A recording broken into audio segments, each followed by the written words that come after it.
Приветствуем наших подписчиков и гостей канала Эзотерика для тебя. Друзья, мы вас всех приветствуем в изобилии и достатке. В этом видео мы с вами поговорим о личных вещах и поговорим о том, почему нельзя отдавать свои вещи. И поговорим также о том, какие вещи нельзя отдавать ни в коем случае, ни при каких обстоятельствах. Далее, если вы хотите действительно отдать какие-то ненужные вещи, как себя обезопасить и как правильно избавляться от своих вещей. Далее в этом видео. Поэтому обязательно досмотрите это видео, чтобы понимать, как поступать со своими вещами, которые вам уже не нужны. А прямо сейчас подпишитесь на канал Эзотерика для тебя, ставьте лайк этому видео и обязательно поделитесь этим видео с теми, кому эта информация действительно будет полезна и важна. Вы знаете, в шкафу, наверное, у каждого человека всегда найдутся вещи. И при этом это не просто вещи, а те вещи, которые человек не носит, то есть ненужные вещи. Это могут быть и старые джинсы, и рубашка, возможно, там с оторванной пуговицей, платье, которое уже около 3 лет висит в вашем шкафу.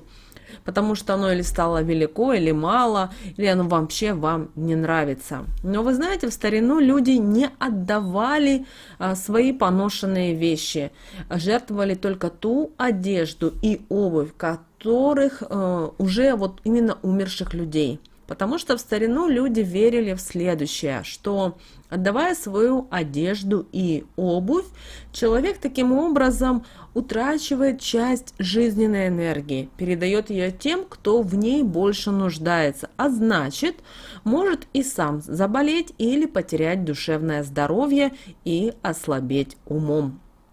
Также обращаем ваше внимание, что приобретать одежду и обувь на последние деньги, как для себя, так и для кого-то другого, это сулит материальные проблемы и бедность. Поэтому лучше на последние деньги никогда не стремитесь купить именно одежду и обувь. Обращаем также ваше внимание, что надевая лучшую одежду и обувь впервые в какой-то большой праздник, вы таким образом притягиваете к себе благополучие и удачу. И почему же нельзя отдавать обувь и одежду? Вы знаете, в стародавние времена наши предки были убеждены в том, что между человеком и его вещами существует особая энергетическая связь. Даже порчу из глаз можно навести через вещи, и многие об этом знают. Впрочем, через них не только можно навредить, но и приворожить, заговорить на удачу и, в общем, еще много-много чего сделать с вещами. Поэтому насильные вещи сохраняют в себе энергию хозяина и имеют незримую связь с ним. Когда кто-то другой надевает вещь, он оказывает влияние на ее именно первого владельца. Разумеется, это не всегда может быть плохо, порой таким образом к человеку даже приходит долгожданная удача. И подобных историй, в которых говорится о том, что людям улыбнулась фортуна после того, как они что-то отдали, невероятно много. Но ведь вы не знаете, кому попадет ваша одежда, когда вы решите отдать ее. Если у вас есть желание пожертвовать свои вещи на какие-то благотворительные цели, сначала их нужно обязательно очистить от собственной энергетики. И в старину это делали с помощью нашей с вами любимой соли. Также сегодня и люди многие поступают в нашем современном мире. Можно выстирать одежду, добавив к порошку соль, а в обувь положить холщовые мешочки с ней.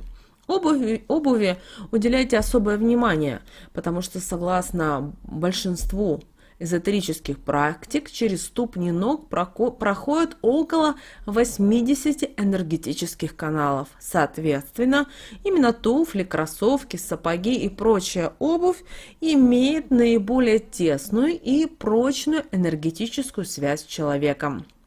Какие вещи нельзя отдавать?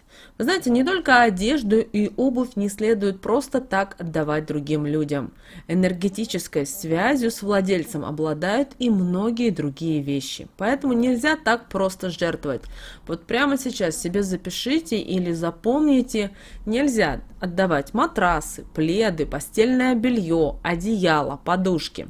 Далее платки, кепки, шапки и любые вообще головные уборы. Нижнее белье и вещи, носимые на теле. Это могут быть майки, рубашки, пижамы. Также ни в коем случае не отдавайте кошельки, сумки, барсетки, рюкзаки и другие подобные вещи. Ни при каких обстоятельствах не отдавайте свое личное зеркало. Его нельзя даже просто одолжить другому человеку на пару минут. И в старину существовало очень одно поверье.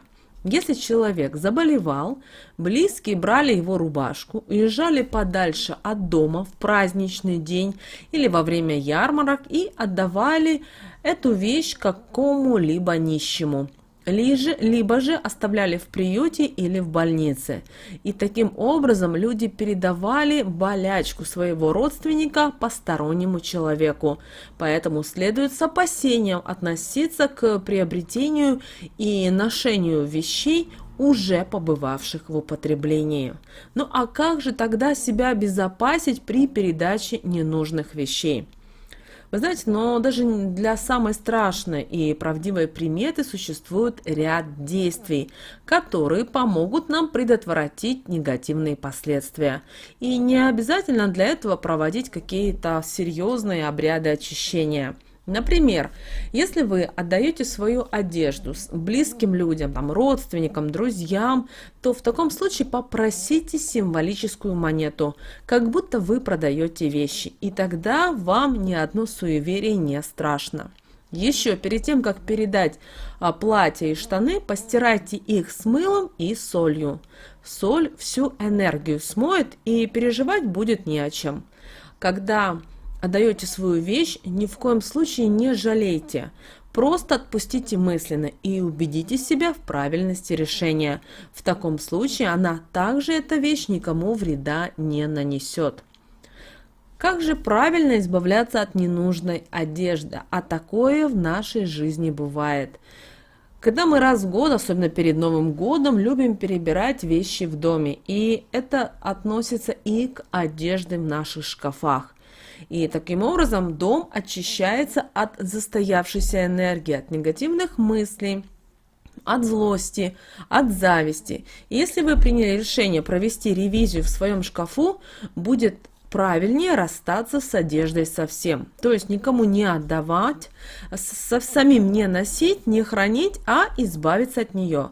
Во-первых, нужно ее выбросить. При этом лучше заранее порезать ее на куски, чтобы точно избежать повторного ее использования. Во-вторых, ненужную больше одежду нужно на ночь вывесить на улицу, и тогда ветер весь негатив унесет. В-третьих, старые вещи вы можете сжигать. Это будет, наверное, самым правильным решением. Ни вещей не останется, ни бед, ни каких-либо предрассудков. И можно даже сделать хорошей традицией раз в несколько месяцев сжигать старые вещи и таким образом привлекать к себе в дом удачу. Вот, друзья, мы с вами поговорили о том, почему все-таки не нужно отдавать свои вещи, какие бывают исключения, табу, а также как же все-таки, если вы хотите сделать доброе дело, как же правильно это нужно делать. Мы вам всем желаем мира, любви, гармонии. Пусть в вашей жизни будет все самое лучшее, все самое прекрасное. Главное, верьте, и это будет.